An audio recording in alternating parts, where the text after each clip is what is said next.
Bom dia, irmãos. Vamos dar início ao nosso culto solene. Peço que os queridos acomodem-se, aquietem os seus corações, acalmem-se. E de antemão é de dizer que é louvável, é uma bênção poder, neste domingo, aqui nesse espaço, cultuarmos ao nosso Senhor e ver no rosto de cada irmão a alegria estampada do Senhor, a preservação de Deus. Isso é muito bom. Isso nos dá uma alegria, uma satisfação, um descanso cada dia mais em Deus, e nós ficamos alegres com tudo isso. Nesse instante eu os convido a se colocarem em pé e abrirem as suas Bíblias no livro de João, capítulo 1. João, capítulo 1, versículos 29 ao 34. Peço que os irmãos acompanhem suas Bíblias, essa leitura com bastante atenção, reverência e com santo temor e tremor ao Senhor. João, capítulo 1, versículo 29 ao versículo 34, nos diz assim: No dia seguinte, viu João a Jesus que vinha para ele e disse: Eis o Cordeiro de Deus que tira o pecado do mundo. É este a favor de quem eu disse: Após mim vem um varão que tem a primazia, porque já existia antes de mim. Eu mesmo não o conhecia, mas a fim de que ele fosse manifestado a Israel, vim, por isso, batizando com água. E João testemunhou dizendo: Vi o Espírito descer do céu como pomba e pousar sobre ele. Eu não o conhecia. Aquele, porém, que me enviou a batizar com água me disse: Aquele sobre quem vires descer e pousar o Espírito, é esse o que batiza com o Espírito Santo. Pois eu, de fato, vi e tenho testificado que ele é o Filho de Deus. Aqui nós encontramos um relato fidedigno daquele que anteviu o Senhor Jesus Cristo. João Batista agora ele dá esse testemunho diante dos seus ouvintes. E nós também podemos dar esse testemunho, porque a palavra de Deus ela é fiel, a palavra de Deus ela é verdadeira. E eis o Cordeiro de Deus que tira o pecado do mundo. Louvado seja o nome do nosso Senhor Jesus Cristo, que tirou o nosso pecado. Nesse instante nós iremos orar ao Senhor, adorando e pedindo ao Senhor que nos conduza nesse culto, para que tudo, irmãos, aqui que façamos, redunde na sua santa glória e no seu santo louvor. Oremos. Senhor, nosso Deus eterno, Pai de misericórdia, Pai das luzes, aquele que é o Cordeiro de Deus, que tira o pecado do mundo, o nosso Senhor e Salvador Jesus Cristo, diante do Senhor nós nos encontramos aqui nesta manhã, Deus, para louvar ao Senhor. Nos escondemos atrás de Jesus Cristo, que é o nosso autor e consumador da fé. Ó Deus, muito obrigado, Pai, porque o Senhor tem cuidado de nossas vidas. O Senhor tem nos abençoado dia após dia. O Senhor é um Deus tão grande, mas que se preocupa com as coisas tão mínimas de nossas vidas. O Senhor inclina os seus ouvidos para ouvir o clamor dos seus filhos, mesmo não merecendo, Pai, nada de bom que possa vir do Senhor. Mas mesmo assim, Tu tens ouvido o nosso clamor, as nossas súplicas. Obrigado, Senhor, por tudo. Te louvamos nesse momento aqui e queremos, ó Deus, declarar a vitória do Senhor Jesus Cristo sobre a morte, sobre o inferno, sobre o pecado. E sendo assim, nós também somos vitoriosos, porque nós partilhamos disso, pois somos adotivos em Jesus Cristo. E louvado seja o Teu nome. Que o Senhor possa conduzir este momento aqui. E que tudo, Senhor, que façamos aqui, seja para louvor e glória do Teu santo nome. Ó Deus, nós Te agradecemos pela rica oportunidade, por estes momentos que passaremos aqui em comunhão juntos com os irmãos, para no Teu dia santo proclamarmos a glória do Teu santo nome, Deus. Obrigado por tudo, nos conduz tem misericórdia de nós. É em nome do Senhor Jesus Cristo que nós oramos agradecidos. Amém. Ainda de pé, queridos, vocês receberam aí no grupo da igreja, nós temos o credo apostólico e nós nesse instante iremos recitar como costumeiramente fazemos todos os domingos. Peço a participação de todos.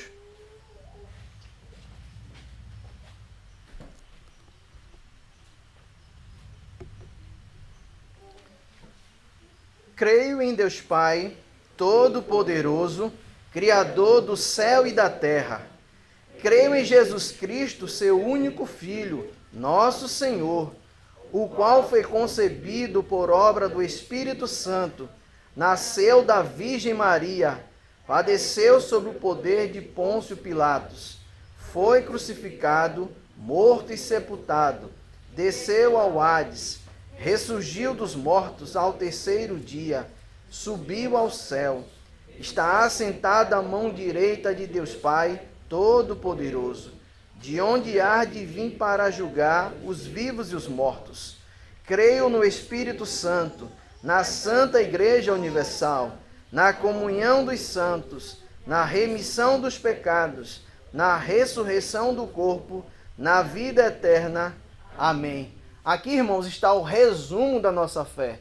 Nós cremos em Deus Pai, em Deus Filho e no Deus Espírito Santo. Que possamos louvar o Senhor nesse instante, com gratidão em nossos corações.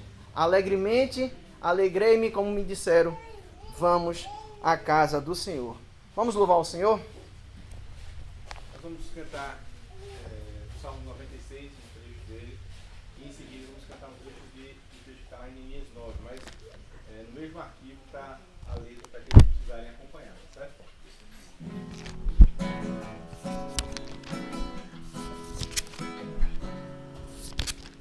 Cantai ao Senhor um cântico novo, Cantai ao Senhor, todas as terras, cantai ao Senhor, bendizei o seu nome, proclamai a sua salvação,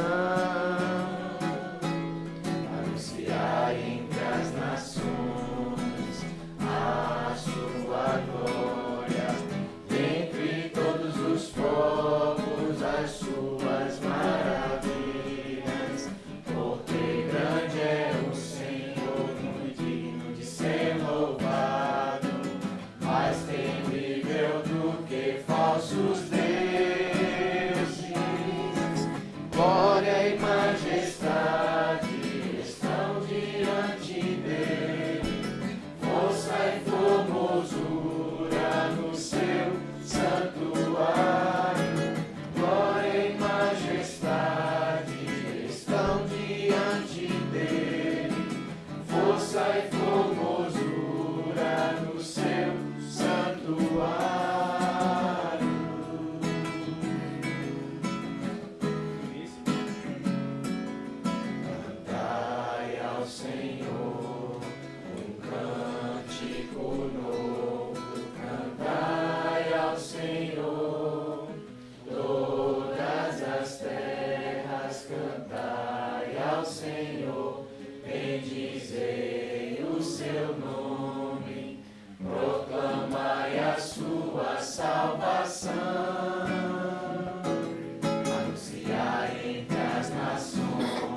a todo ser, reserva-lhes a vida, e o céu te adora. Bendito Deus, cheio de glória. Palavras não expressam tudo aquilo que és. Tu és Senhor, Deus Criador. Fizeste céus e deste vida a todo ser. Reserva-lhes a vida, e o céu te adora. Bendizei a Deus, toda a sua criação, pois sua glória vai além do que se diga, pense e cante. Bendizei a Deus, toda língua e nação, pois somente a Ele cabe adorar. Bendizei a Deus, toda a sua criação, pois sua glória vai além do que se diga, pense e cante. Bendizei a Deus, toda língua e nação, pois somente a Ele cabe adorar. Pois somente a Ele cabe adorar.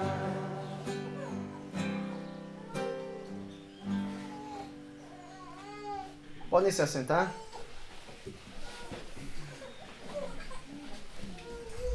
E nesse instante, momento que nós iremos confessar as nossas faltas ao Senhor, porque só Ele é que pode perdoar os nossos pecados, como lemos no texto anterior. Ele é o Cordeiro de Deus que tira o pecado do mundo. Eu os convido a abrir as suas Bíblias no livro de Salmos, no Salmo 46.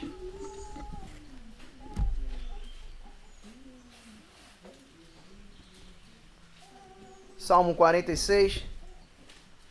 Peço que os irmãos acompanhem essa leitura. Salmo 46, que nos diz assim: Deus é o nosso refúgio e fortaleza, socorro bem presente nas tribulações. Portanto, não temeremos, ainda que a terra se transtorne e os montes se abalem no seio dos mares. Ainda que as águas tumultuem e espumejem e na sua fúria os montes se estremeçam. Há um rio cujas correntes alegram a cidade de Deus, o santuário das moradas do Altíssimo. Deus está no meio dela, jamais será abalada. Deus a ajudará desde antemão.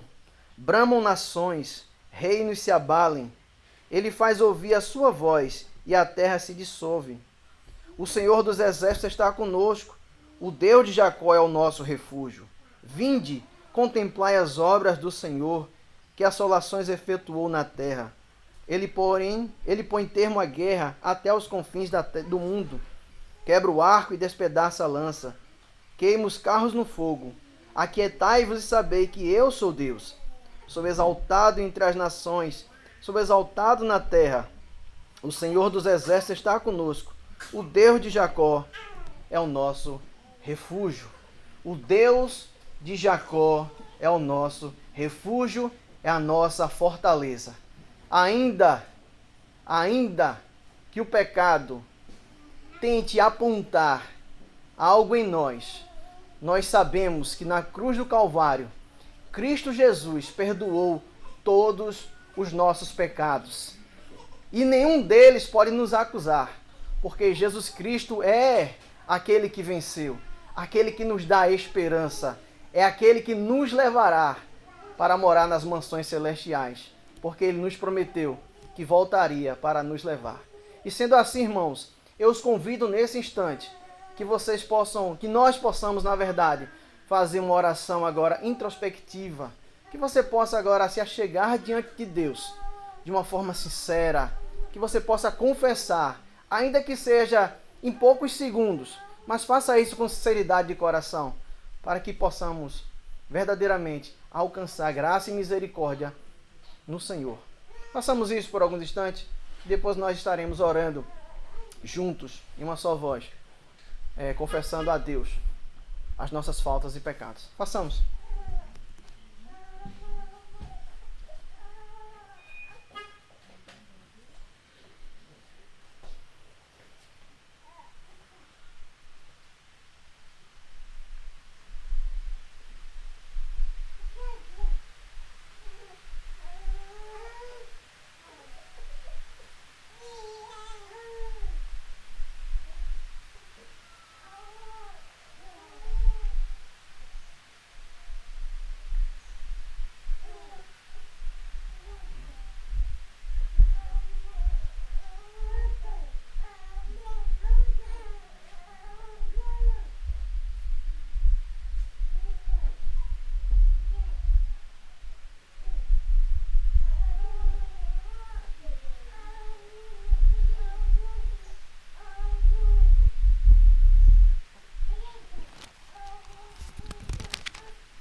Ó Senhor, graças a Deus te damos, ó Deus, porque nós pecamos contra o Senhor continuamente. Nós temos um coração inclinado a fazer aquilo que é mal. O Senhor nos conhece. O Senhor sabe, se nós estivéssemos soltos na nossa própria sorte, quantas coisas terríveis nesse instante nós cometeríamos. E se pudéssemos, ó Deus, ouvir verdadeiramente lá no íntimo do nosso coração, cada um de nós, quantas coisas más sairiam de nós. Ó Deus, nós suplicamos a Tua graça. Nós pedimos e confiamos no Teu favor. Nós pedimos nesse instante que o Senhor haja de misericórdia conosco. Que o Senhor possa nos conservar uma vida de santidade. Que o Senhor possa nos ajudar através do Teu Santíssimo Espírito, para que possamos caminhar nos Teus caminhos, nos Teus passos, com os nossos olhos fitos no Senhor Jesus Cristo, o autor e consumador da nossa fé. Confiamos na Tua misericórdia, Senhor. Sabemos que o Senhor é aquele que nos ajuda. O Senhor é aquele que venceu o pecado. O Senhor é aquele que venceu a morte. O Senhor é que nos concede essa vitória triunfante. Obrigado, meu Deus, porque no madeiro tudo foi consumado no Senhor. E nós podemos nos alegrar. Nós podemos voltar para as nossas casas com os nossos corações transbordando de alegria, porque temos um fiador perfeito. Aquele que morreu em nosso lugar perfeitamente, cumprindo toda a lei que nós, longe de nós, poderíamos e podemos cumprir a lei do Senhor. Obrigado, Cristo. Obrigado, meu Deus, por tudo. Nós agradecemos ao Senhor por tamanha bênção, por tamanho perdão. Em nome do Senhor Jesus Cristo que nós oramos agradecidos. Amém. Ainda no livro de Salmos, gostaria que os irmãos abrissem em Salmo 61. Nesse instante nós leremos esse salmo e traremos ao gasofilácio do Senhor, aos nossos recursos, com alegria em nossos corações, porque Deus, Ele tem sido o nosso sustentador. Deus tem sido aquele que não nos desampara. E se nós nos vestimos, comemos, bebemos, ou façamos qualquer outra coisa, sabemos que tudo isso é para a glória de Deus. E não seria diferente nesse instante. Você virá ao gasofilácio depositar a sua oferta, o seu dízimo, com um coração alegre, regozijado no Senhor. Salmo 61, o rei Davi nos diz assim: ouve, ó Deus, a minha súplica, atende a minha oração. Desde os confins da terra, clamo por ti. No abatimento do meu coração, leva-me para a rocha que é alta demais para mim. Pois tu me tens sido refúgio e torre forte contra o inimigo. Assista eu no teu tabernáculo para sempre. No regozijo das tuas asas eu me abrigo. Pois ouvistes, ó Deus, os meus votos e me deste a herança dos que temem o teu nome. Dias sobre dias acrescentas ao rei, duram os seus anos, gerações após gerações. Permaneça para sempre diante de Deus. Concede-lhe que a bondade e a fidelidade o preservem. Assim salmodiarei o teu nome para sempre, para cumprir dia após dia os meus votos. Aqui o salmista clama a Deus, mas com o coração alegre, descansado no Senhor. Assim também como o salmista, façamos isso nesse instante. Com alegria em nossos corações, depositemos no gasofilácio do Senhor. Façamos isso, irmãos.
Ó Deus, nós somos felizes com o Senhor Jesus Cristo, porque é o Senhor que tem nos sustentado, é o Senhor que tem nos alimentado, tem nos feito bem.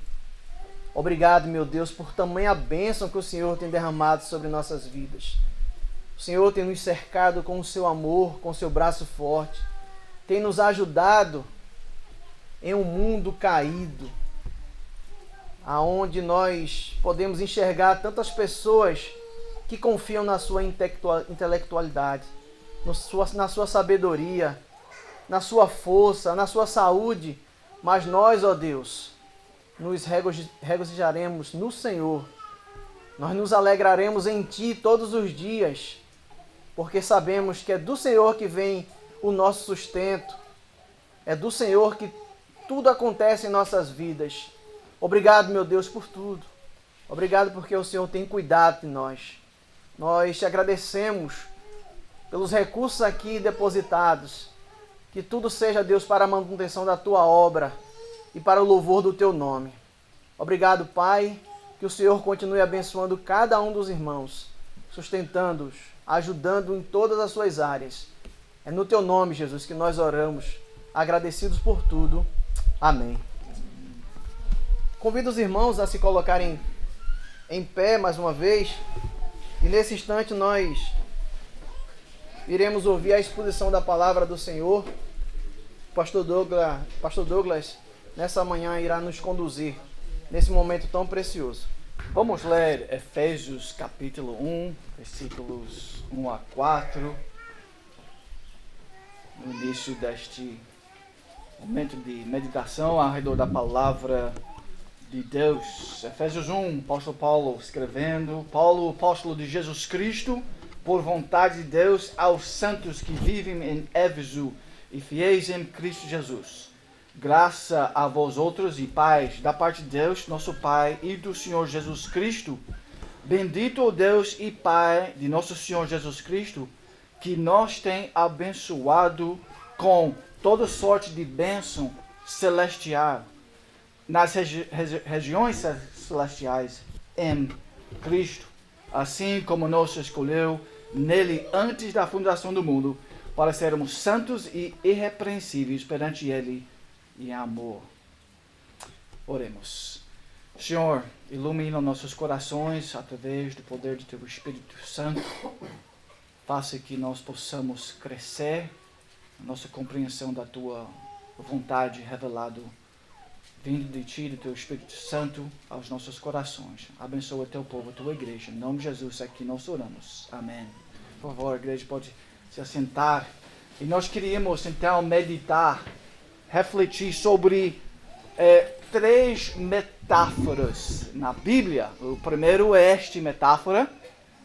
E nestas três metáforas, nosso desejo e nosso foco nesta manhã é de ser relembrado ou trazer à nossa consciência a glória da Igreja de Cristo.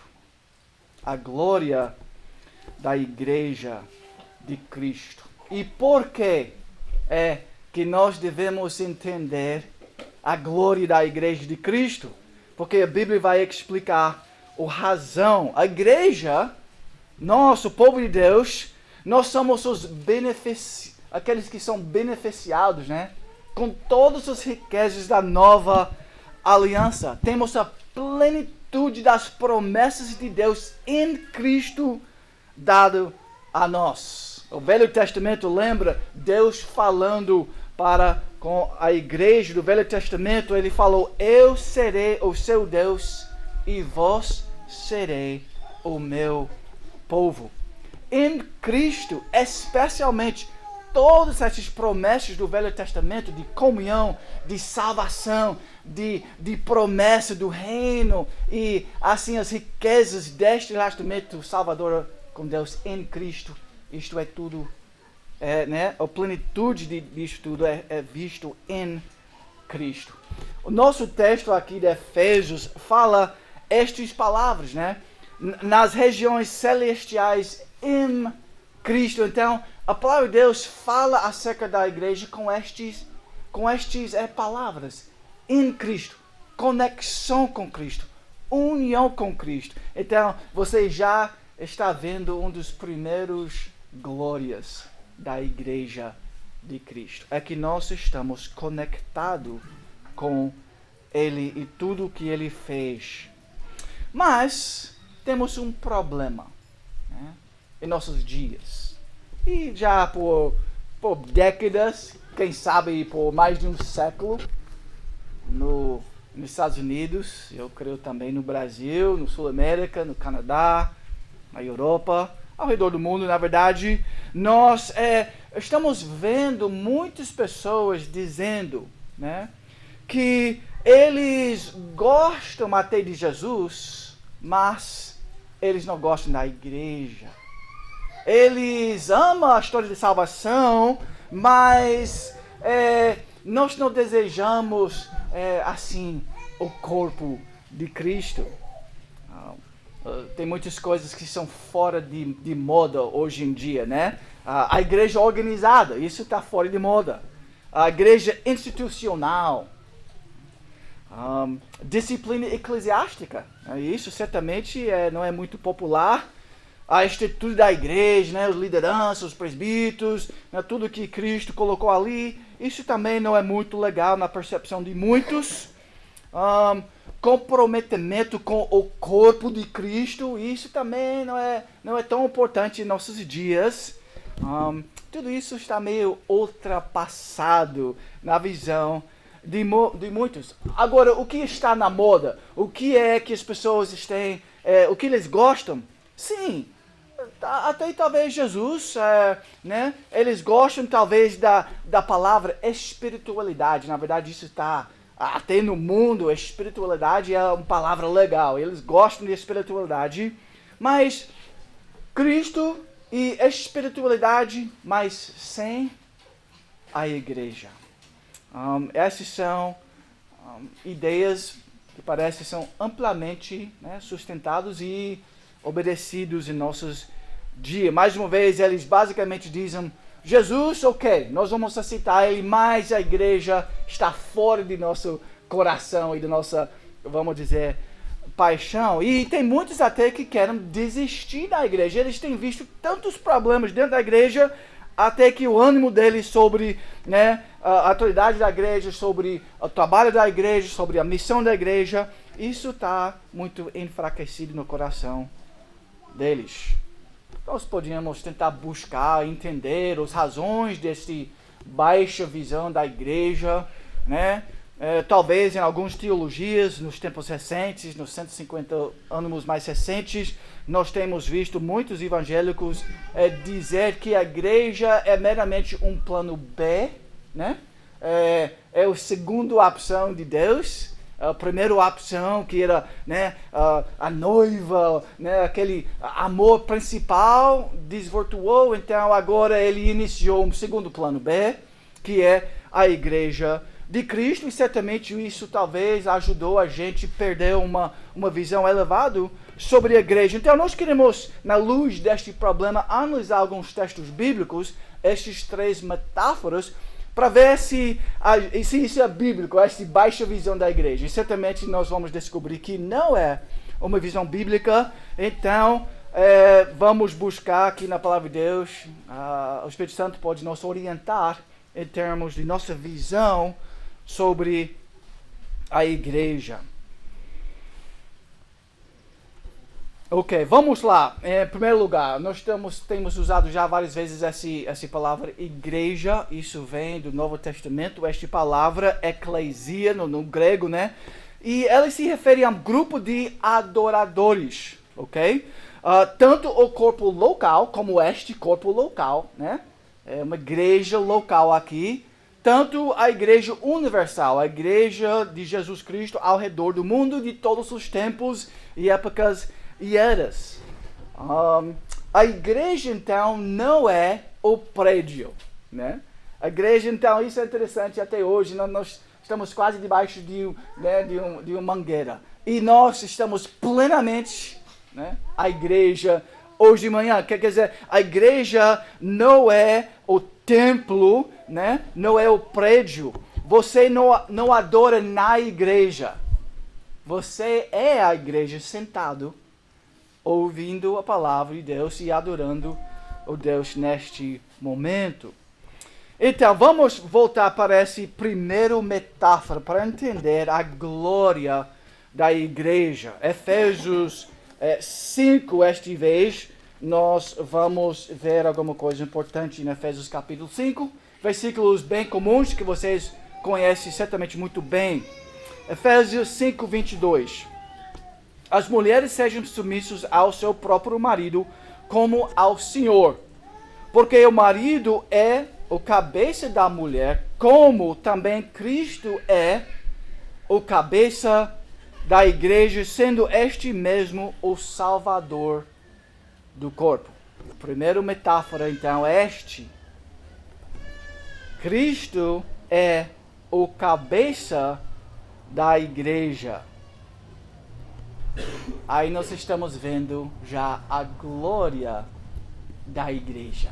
Porque Cristo é o cabeça da igreja. Por isso no Apocalipse nós ouvimos como voz de numerosa multidão, como de muitas águas e como de fortes trovões, dizendo: Aleluia, pois reina o Senhor nosso Deus, o Todo-Poderoso. Alegramo-nos, exultemos e demos-lhes a glória, porque são chegadas as bodas do Cordeiro, cuja esposa a si mesma já se ataviou. A glória da igreja vista também no casamento, na união que a igreja tem com Cristo. Então você pode imaginar, nós temos refletido sobre essa primeira imagem, né? A noiva de Cristo, a igreja. Imagina um casamento, né? Sem uma noiva. Mas seria uma coisa ridícula, não seria? Um casamento sem uma noiva. Todo mundo chega perto, tem um marido ali esperando, né? E ela nunca chega. Parece que no Brasil às vezes é assim, né? Parece que ela nunca vai chegar, mas geralmente ela chega e aquele momento é muito especial, não é verdade? Mas aqueles que não amam a igreja estão de fato dizendo que um casamento não precisa ter uma noiva. Que a noiva não é importante. Agora eu imagino que vocês acreditam que aquilo seria uma loucura, aquela crença. Que um casamento não precisa de uma noiva. Claro que um casamento precisa de uma noiva. E precisa ter amor para este noiva. E claro que não tem nada mais claramente bíblico do que isto. A Bíblia reflete sobre casamento em muitos textos, né?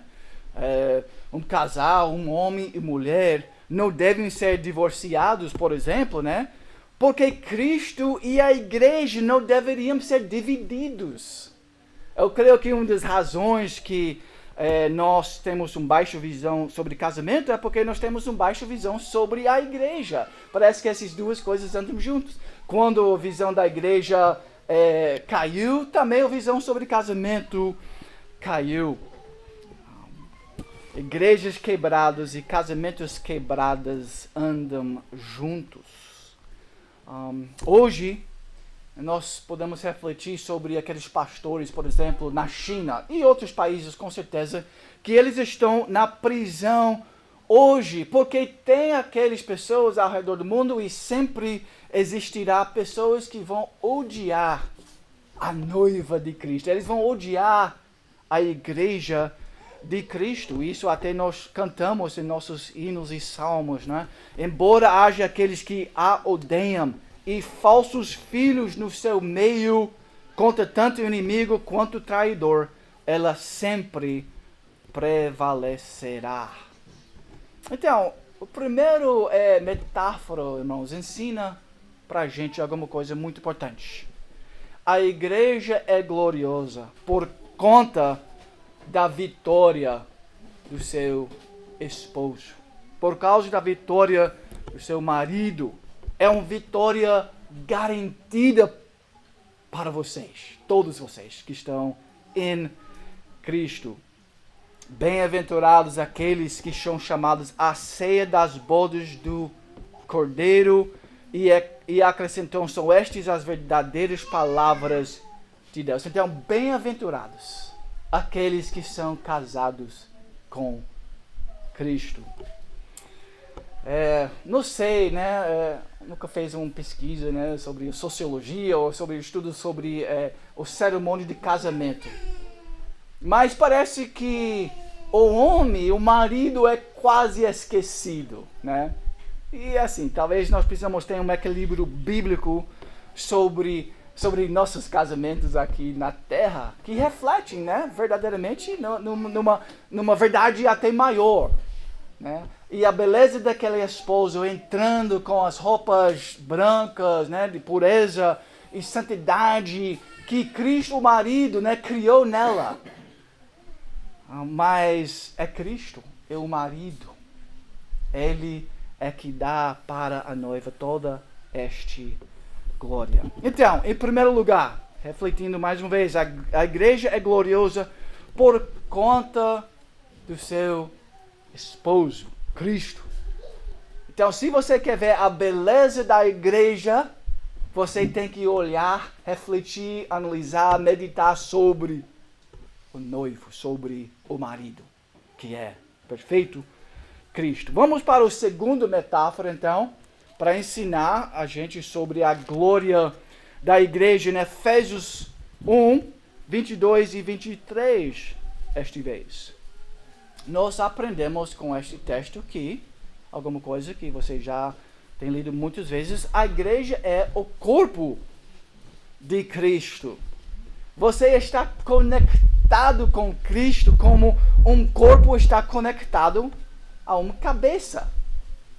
E você nunca viu uma cabeça flutuando solto do corpo. Isso não existe, você nunca viu isso porque é impossível. Até um galinha, se você corta a cabeça dele, ele anda um pouquinho, mas logo depois ele morre. E nós entendemos que isso não é, ele tá morto já. Somos reflexos, né? Mas Efésios 1, então vamos ler isto mais uma vez, para trazer a nossa memória sobre esta verdade.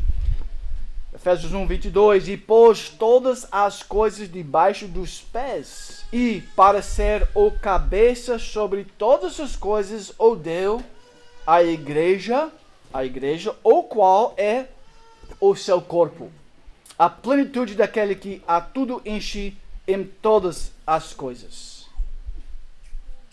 A Bíblia ensina que Cristo é nossa cabeça federal.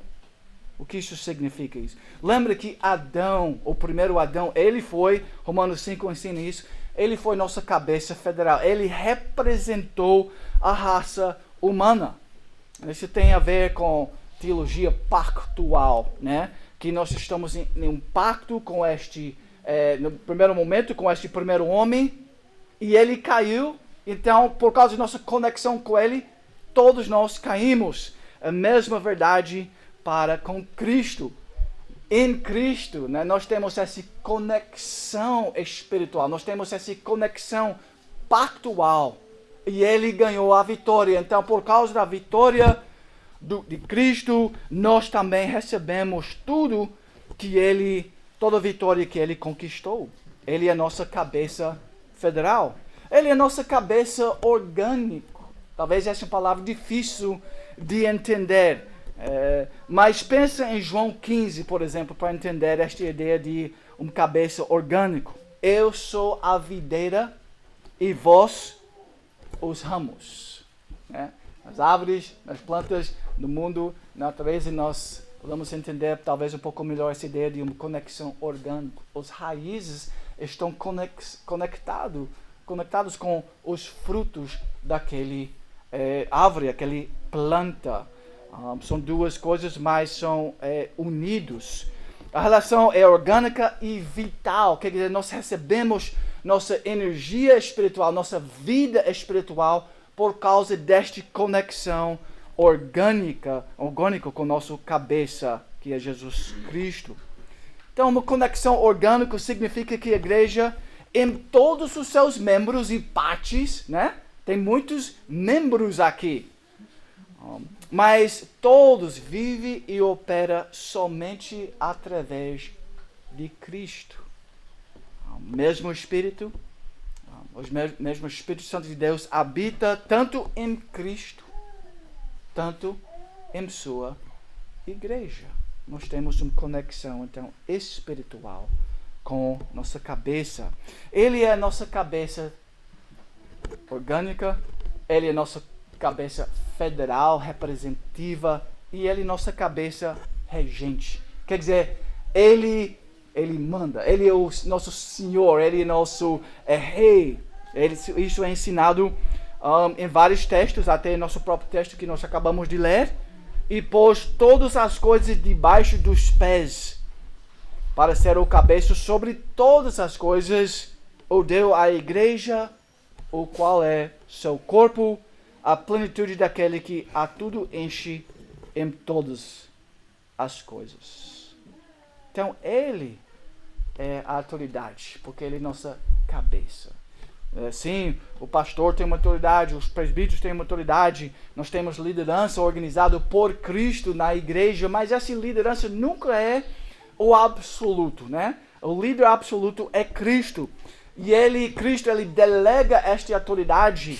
Então, é uma autoridade que os pastores atuais têm, declarativa. Eles são como embaixadores. O poder não vem destas pessoas humanas. Eles simplesmente têm que declarar a mensagem do rei. E esta autoridade pertence a ele. Então, irmãos, não pensa na igreja como uma cabeça flutuante ali. Isso é um escândalo.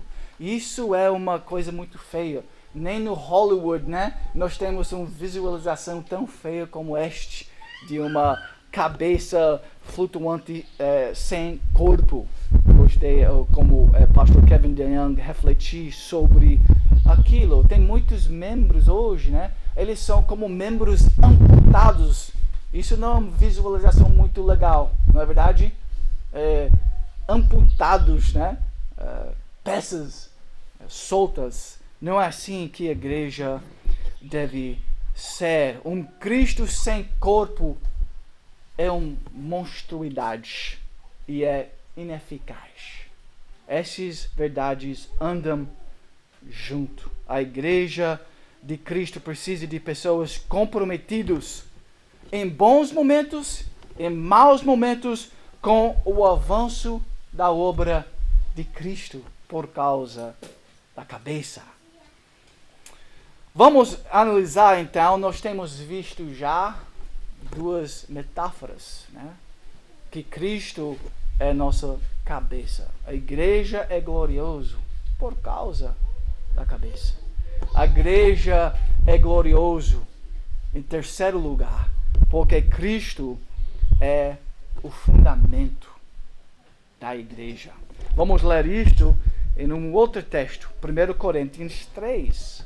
Fala acerca disto. Tem outros lugares que falam acerca dessa verdade também. Mas se você quer analisar e enxergar a glória da igreja, você sim tem que olhar para a cabeça, mas em terceiro lugar você precisa olhar para o fundamento.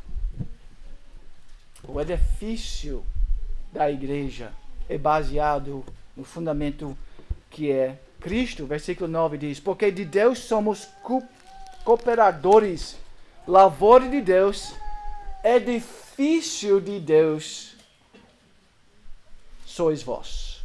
Edifício de Deus, sois vós, a igreja. Agora, ouve essa palavra, segunda pessoa do plural, não é isso? Sois vós, né? Todos. Versículo 10. Segundo a graça de Deus que foi dada, lancei o fundamento como prudente construtor. E outro edifica sobre ele. Porém, cada um veja como edifica. Porque ninguém pode lançar outro fundamento além de que foi posto, o qual é Jesus Cristo. Contudo, se o que alguém edifica sobre o fundamento é ouro, prata, pedras preciosas, madeira, fino, palha, manifesta e se tornará a obra de cada um. Pois o dia a demonstrará, porque está sendo revelado pelo fogo, e qual seja a obra de cada um, o próprio fogo o provará. Vamos pular para o versículo 16. Não sabeis que sois santuário de Deus e que o Espírito de Deus habita em vós? Se alguém destruir o santuário de Deus, Deus o destruirá.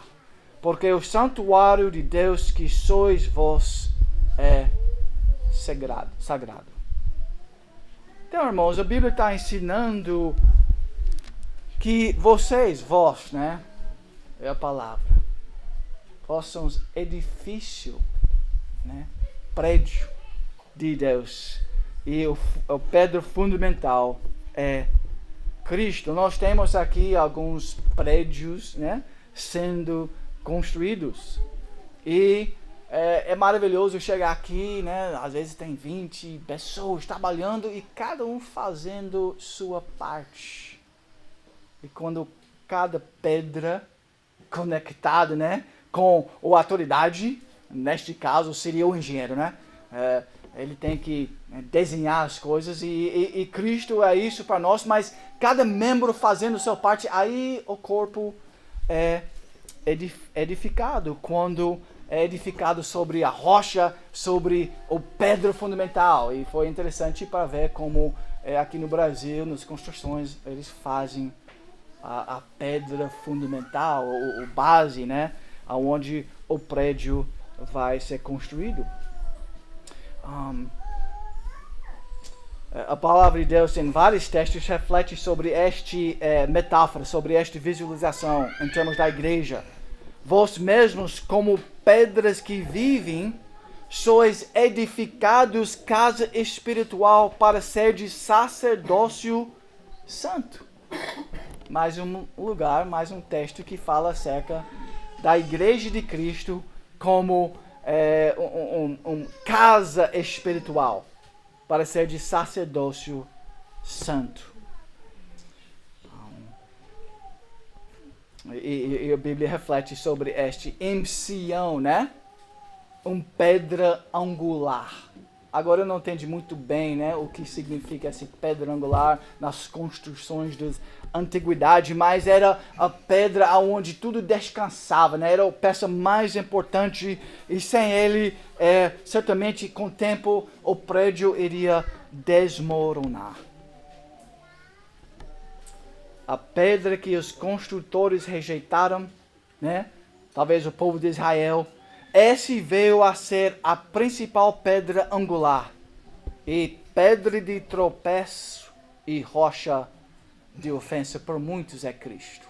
Muitos não vão amar este Cristo. Mas o ponto aqui que nós queremos enxergar nessa terceira e última ilustração sobre a glória da igreja é que Cristo é o fundamento, versículo 11. A igreja tem o melhor fundamento mais forte possível e descansando nele nunca vai ser abalado esta construção. Agora nós devemos pensar sobre nós mesmos, sobre nosso coração, sobre nossa visão sobre a igreja. Que tipo de edifício você está construindo? Que tipo de material você está utilizando? Você está investindo pouco? Palha? Feno?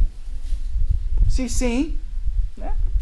Quando o fogo chega, quando os momentos difíceis na vida chegam, isso vai ser manifestado. No seu coração, esta comunidade, este prédio, né, de santos, esta igreja local, na sua visão, ele é ouro? A construção de Deus é ouro? É prata? É joias finos e preciosos?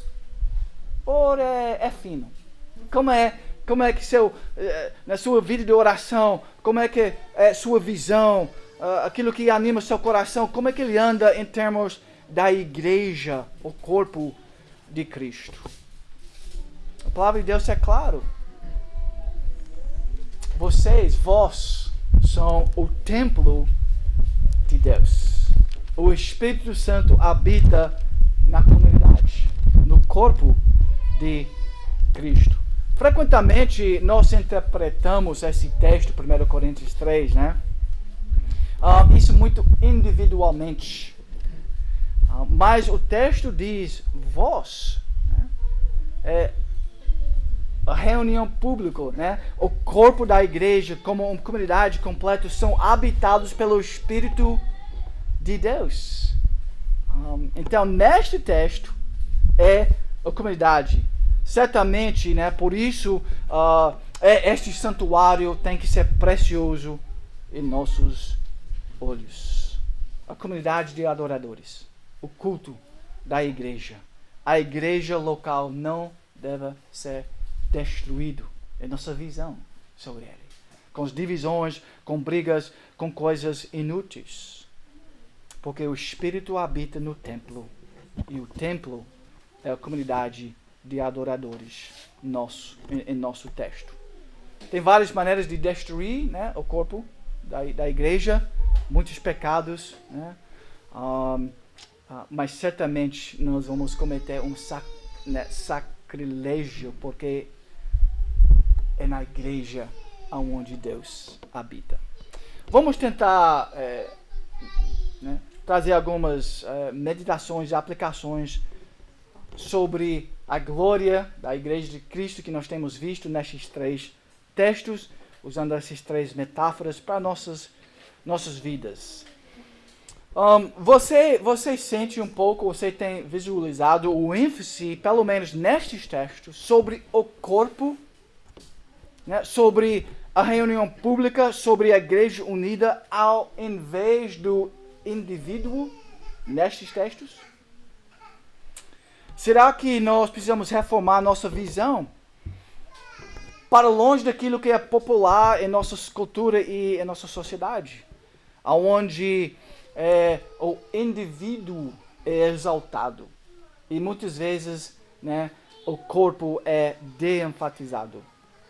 Claro que em outros lugares a Bíblia também ensina que cada indivíduo são habitados pelo Espírito Santo.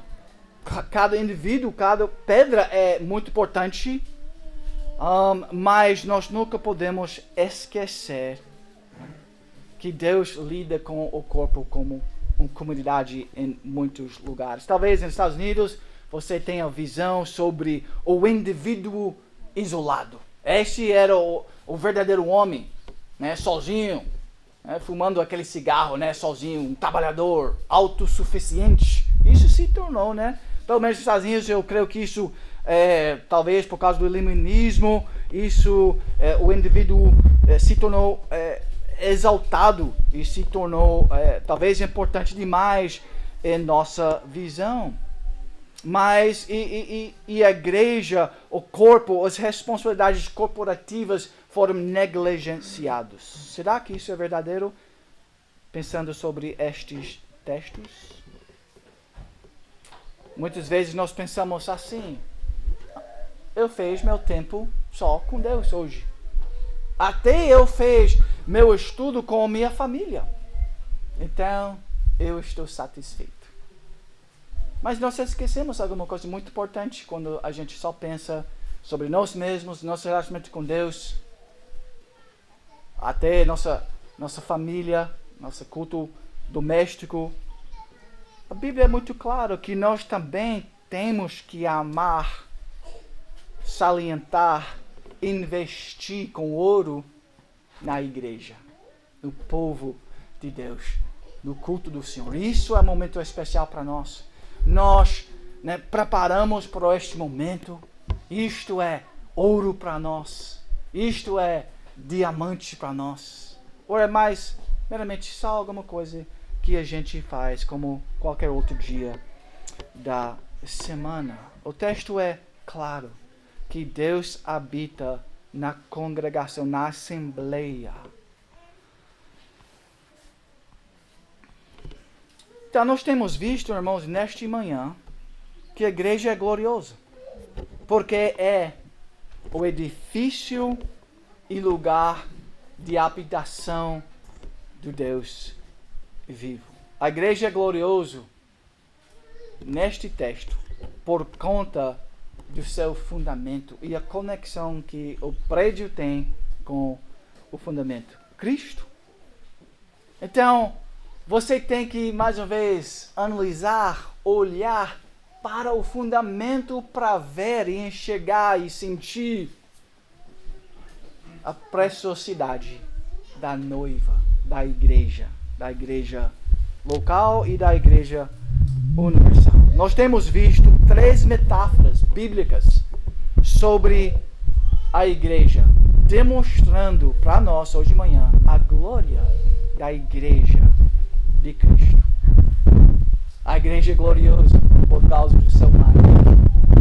A igreja é gloriosa por causa da sua cabeça. A igreja é gloriosa por causa do seu fundamento. Tudo isso apontando para Cristo. Então vamos finalizar.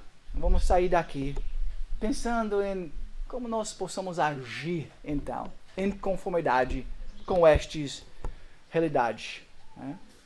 Efésios 4 diz, ele mesmo concedeu uns para apóstolos, outros para profetas, outros para evangelistas e outros para pastores e mestres, com vistas ao aperfeiçoamento dos santos para o desempenho do seu serviço para a edificação do corpo de Cristo. Você tem investido sua vida na edificação do corpo de Cristo?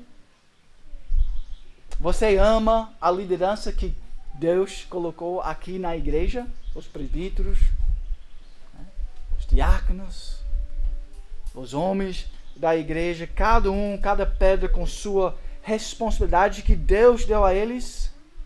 Você entende a importância de cada membro da igreja? Porque essas 2 coisas são verdadeiras, né? A liderança, a igreja institucional, as regras e a constituição que Deus colocou na igreja, isso é muito importante. Mas também cada membro desta igreja é conectado com Cristo. Então, cada um é muito importante. Não podemos os olhos dizer à mão, não precisamos de ti, nem ainda a cabeça aos pés, não preciso de vós. De maneira que se um membro sofre, todos sofrem com ele, e se um deles é honrado como ele, todos se regozijam. Então, irmãos, vamos valorizar os irmãos e irmãs nessa igreja. Vamos estimar eles. Vamos colocar eles perto do nosso coração. Ama a igreja, ama a obra da igreja, missões, evangelização, os batismos, o Santa Ceia, tudo que a igreja, que Cristo mandou para a igreja fazer. Ama esta grande comissão. Ore pela igreja. Talvez você pode pegar uma lista. Infelizmente nós não temos uma lista. Eu creio talvez na maioria das igrejas dos Estados Unidos alguém organizou uma lista. Eu gostaria de ver essa lista no Brasil, porque uma coisa que é difícil para mim é decorar os nomes, especialmente conectando os rostos com os nomes. Agora, se você tem um livrinho com todos os rostos e nomes, toda a família ali, aí você pode orar. Uma sugestão, tá? Ore pela igreja. Pegue a lista e ore através dela. Eu sei que muitos pastores fazem isso nos Estados Unidos. Eles oram por uma ou 2 páginas, por dia. Aí toda a igreja vai receber uma oração do pastor frequentemente. Conforte a igreja. Construa ela, ajuda, investe na igreja com amor e sabedoria, sacrifícios vivos. Esteja envolvido no discipulado, seria, eu creio, uma consequência verdadeira sobre estes textos. Agora, se você faz esse discipulado em casa, onde Deus te colocou, então, que lugar perfeito, lógico, de fazer um discipulado forte. Aí toda a igreja iria ser edificada. Vamos também lutar pela unidade da igreja. Não somente com um mero sorriso na face, uns para com outros, mas Vamos lutar para ter este amor vindo do coração mesmo, do fundo do coração. Lute para amar uns aos outros na igreja, do lugar mais profundo da sua alma. É aqui que sua devoção e seu amor deve ser derramada. Use seus dons espirituais e participe da adoração na igreja. Nós entramos aqui analisando um problema, irmãos, que muitos hoje em dia eles têm uma baixa estima, né, para a igreja. Eles têm uma autoestima muito elevada, mas eles têm uma baixa estima sobre a igreja. Eles buscam muitas vezes espiritualidade com Carl Jung, com yoga, com meditação, mas eles buscam uma espiritualidade desconectada com Cristo, fora da igreja. Eles dizem Jesus sim, mas a igreja não. E analisando a palavra de Deus, eu creio que vocês concordam comigo que aquele é uma ideia falsa e nós devemos lutar contra ele. Todo o resto chegará ao fim, até seu próprio casamento, seus filhos, isso chegará ao fim. Quando? Quando você morre. Mas a igreja é eterna. A família de Deus é eterna. O Estado político brasileiro não é eterno. Sua família, seus filhos, casamento, sua instituição que você criou, seu chamado, seu trabalho, sua empresa não é eterno, mas a igreja permanecerá para sempre. Ela veio da eternidade passada, no conselho da Trindade. E o próprio Deus proveu para pagar o preço pelo seu povo. Isso foi a compra mais cara que se possa imaginar. Coisa mais valiosa, o preço mais alto que foi pago por alguma coisa na história do mundo, na universidade do universo, foi quando Deus pagou o preço para vocês, a igreja de Cristo. Então a igreja é a nossa vida porque Cristo morreu e ressuscitou por sua noiva. Ele vive e intercede agora mesmo por seu corpo e está habitando através do seu espírito neste edifício. O corpo, a comunidade, a igreja de Cristo. Então, irmãos, vamos amar a igreja e não seja enganado sobre o espírito da cultura da época. Amém. Vamos orar. Senhor, obrigado por estas verdades reveladas na Tua palavra sobre a glória da igreja. Reconhecemos, Senhor, que a igreja é cheia de pecadores, que a igreja é cheia de divisões e a noiva muitas vezes é feio, brigante, é simples, não educados. A igreja muitas vezes falta muito amor, tem até corrupção, pecado feio dentro da igreja. Mas no mesmo momento, ele é precioso aos nossos olhos por causa do marido fiel, homem perfeito. Por causa do fundamento onde esse edifício está sendo construído. E a igreja é bela, Senhor, por causa do seu rosto, por causa da cabeça, Cristo. Então nele, Senhor, ele está toda a glória da igreja. Seja louvado em nosso meio sempre. Em nome de Jesus é que nós oramos. Amém. Ok, irmãos, vamos neste momento passar o momento de reflexão sobre a Santa Ceia. Vamos lembrar quando a gente participa desta refeição, né? Vamos lembrar rapidamente o que ele significa para nossas vidas. Lembra, né, aquela história da Páscoa do Velho Testamento? ali no Êxodo, capítulo 12, quando naquele festa, aquele refeição que lembrava, era uma festividade que lembrava quando o povo de Deus foi salvo. Né? E o anjo, ele não visitou a casa de Deus com morte. Eles foram salvos. Mas hoje, então, no Velho Testamento, o Pacto da Graça foi visualizado, demonstrado em várias cerimônias, né? A própria Páscoa, os sacrifícios, né? Ao longo dos séculos. Mas o Pacto da Graça hoje, para nós, é retratado com este cerimônia, com este momento, a ceia do Senhor.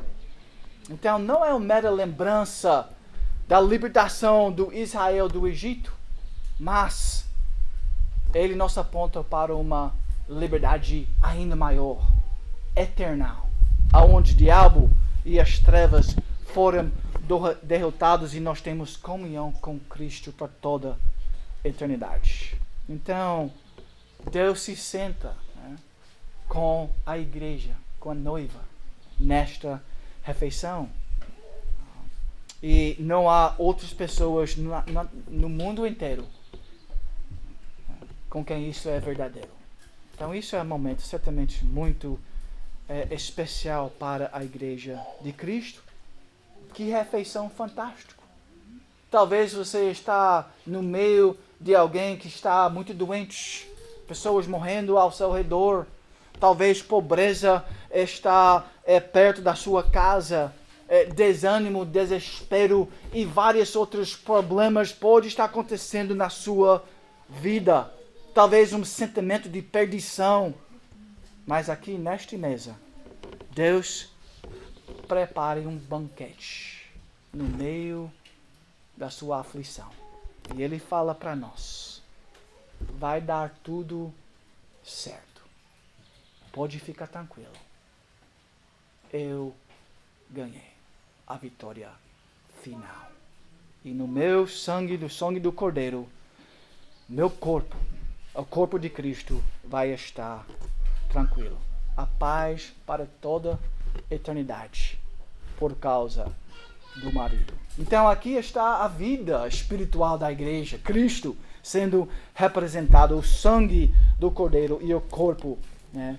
E este tem que alimentar nossas almas. Este é onde nossos espíritos recebem alimento domingo após domingo. Agora, se você não está em Cristo, se você não está conectado com Cristo, se você não tem o sangue do Cordeiro, né, sobre sua vida, então não finge, né, que você faz parte do corpo de Cristo quando você não faz parte do corpo de Cristo. Agora, deixe que também este momento seja um convite para você.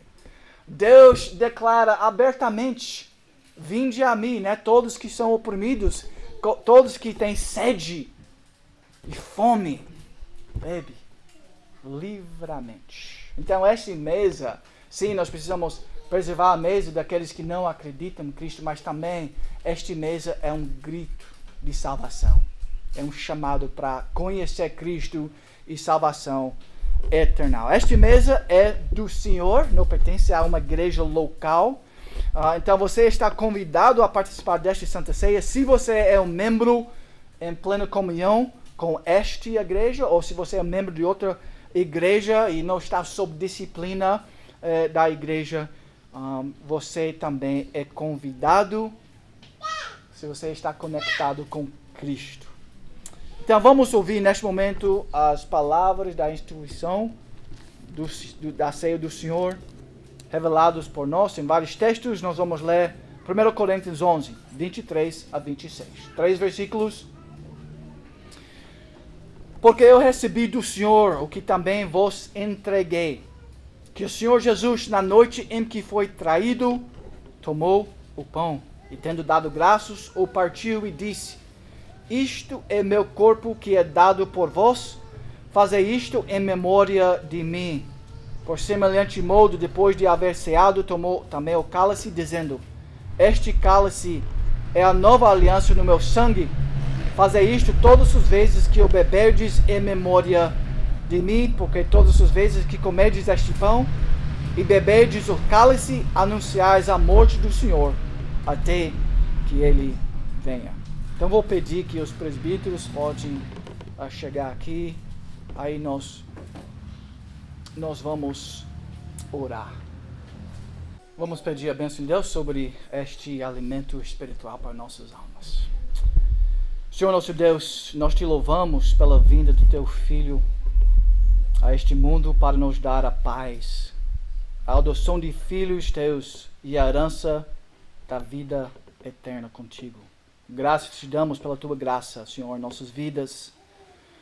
Cristo morreu por nós pecadores e agora nos convida para ter esta comunhão ao redor de uma mesa espiritual e eterna. Obrigado, Senhor, que nós façamos parte desta família, filhos adotados. Somos indignos, ó Deus, do teu favor. Reconhecemos isso. Senhor, nesse momento, esclarece nosso entendimento sobre esta ceia. Aumenta nossa fé para nós possamos compreender melhor tua obra em nossas vidas, Senhor. Dá-nos uma fé firme e aquela disposição que mais convém aos que assentam à mesa do Senhor neste momento. Senhor, façamos isso em memória de Cristo e fazendo isso seja aumentado, Senhor, nossa fé robustecida, fortalecida, nossas almas e nossa esperança seja reavivada, Senhor, em Ti. Consagra para o nosso sustento espiritual a parte do pão e do vinho que vai ser usado neste sacramento. Que esse seja um culto aceitável a Ti, pelos merecimentos do Seu Filho, nosso Senhor Jesus Cristo. Ouve-nos, Pai, porque Te pedimos em nome do Teu Filho amado, que contigo e com o Espírito Santo vive e reine agora e pelos séculos dos séculos. Amém. A palavra de Deus diz, Cristo diz: Tomai, comei, isto é meu corpo oferecido por vós. Fazei isto em memória de mim. Participamos juntos.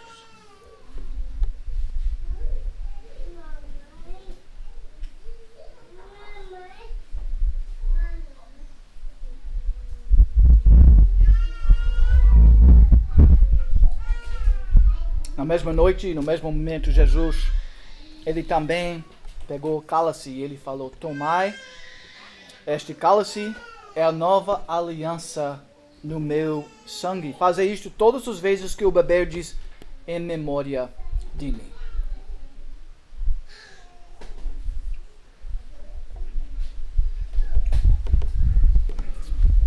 Oremos mais uma vez.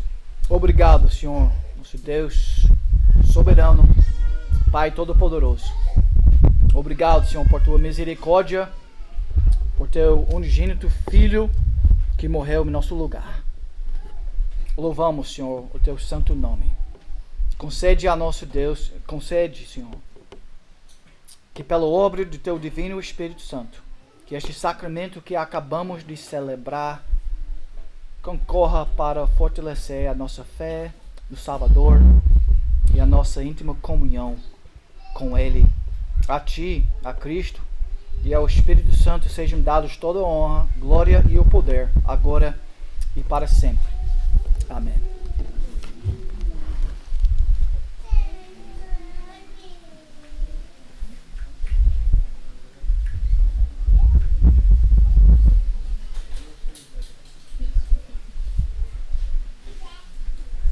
Vamos entoar um hino de louvor.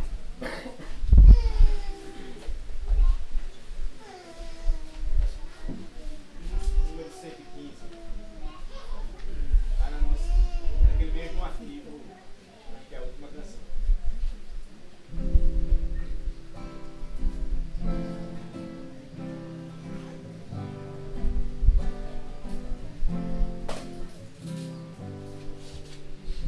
Cristo digno da morte e da cruz, eu gozo as bênçãos do reino da luz, cheio da graça que ali corre a flor.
outorga vigor, cada momento, meu Senhor.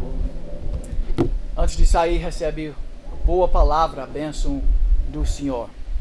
Ora, o Deus da paz, que tornou a trazer dentre os mortos a Jesus, nosso Senhor, o grande pastor das ovelhas, pelo sangue da eterna aliança, vos aperfeiçoe em todo bem, para cumprirdes a sua vontade, operando em vós o que é agradável diante dele, por Jesus Cristo, a quem seja glória para todo sempre.